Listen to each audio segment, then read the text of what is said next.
Déclaration à l'attention de son Excellence, Monsieur le Président de la République, chef de l'État, chef du gouvernement. Excellence, Monsieur le Président, nous, population installée derrière l'ambassade de Chine à Libreville, venons nous adresser respectueusement à votre haute autorité en tant que dernier recours républicain et garant suprême de la Constitution.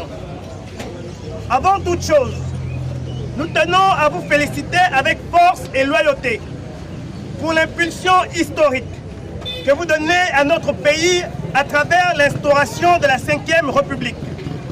Cette refondation que vous portez avec courage est bâtie sur des piliers fondamentaux: la dignité humaine, la justice sociale, la transparence, la paix et le respect absolu des droits des citoyens. C'est au nom de ces valeurs que nous élevons notre voix. Excellence, alors que nous vivions paisiblement dans notre quartier, une délégation composée d'agents des forces de l'ordre, du directeur général de l'UNITTC et d'ingénieurs est arrivée sans convocation, sans arrêté administratif, sans notification écrite, pour nous ordonner de quitter nos habitations dans un délai de 24 heures, au motif que la terre appartient à l'État. Aucune information à ces familles, constructeurs de bonne foi, aucune mesure d'accompagnement, aucun dialogue préalable.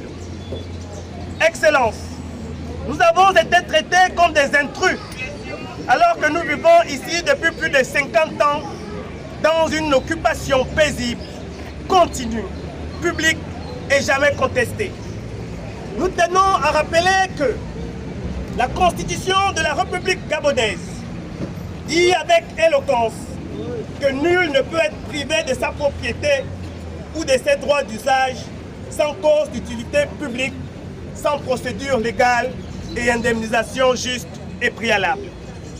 Aussi, selon le Code civil ancien, la puissance publique peut procéder à l'expropriation uniquement dans l'intérêt général et à condition d'une indemnisation préalable et juste. Selon le droit de la possession, l'occupation continue, paisible et non interrompue pendant plus de 30 ans, vos prescriptions acquisitives, autrement dit, le droit né de la durée et de la paix de l'occupation. En droit foncier, l'occupation tolérée, pacifique et de longue durée fonde un droit d'usage légitime, reconnu même à l'absence de titre. En agissant en dehors de ce cadre, les autorités concernées violent le droit, la Constitution et les principes mêmes de la République que vous défendez. Excellence, Monsieur le Président, nous ne refusons pas le progrès, nous refusons l'injustice. Nous ne sommes pas des adversaires du développement. Nous comprenons que des projets d'intérêt général nécessitent parfois des réaménagements. Mais on ne sacrifie pas des familles, des vieillards et des enfants sur l'autel du progrès sans leur tendre la main.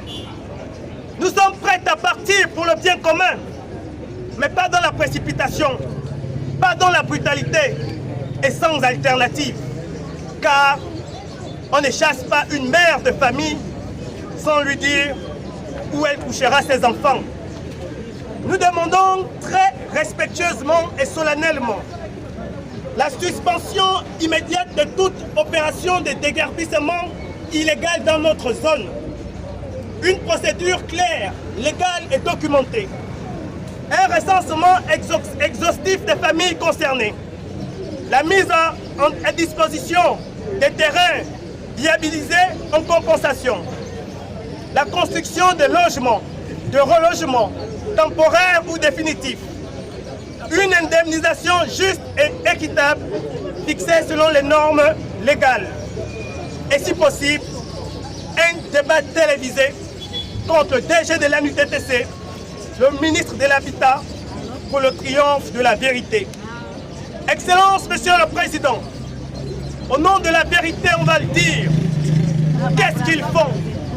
Si par exemple, l'État débourse 100 millions pour qu'on puisse déguerpir 100 familles, ils prennent 30 millions pour 30 maisons, ils cachent 70 millions, ils reviennent 10 ans plus tard en arguant comme argument qu'ils ont dédommagé tout le monde. Et lorsqu'on leur demande la preuve de leur déclaration, ils nous déclarent que le fichier est perdu. Cet état de fait manifeste, montre bien évidemment et certainement un détournement de fonds qu'ils essayent de camoufler. Excellence, nous ne demandons pas l'aumône, nous demandons la justice, la considération et la République en acte. Vous avez le pouvoir et la sagesse de ramener la légalité, l'humanité et la paix dans ce dossier. Un proverbe bon dit: on ne déracine pas un arbre ancien sans en mesurer les racines. Un autre adage bantou enseigne: celui qui construit le chemin ne doit pas oublier ce qu'il déplace.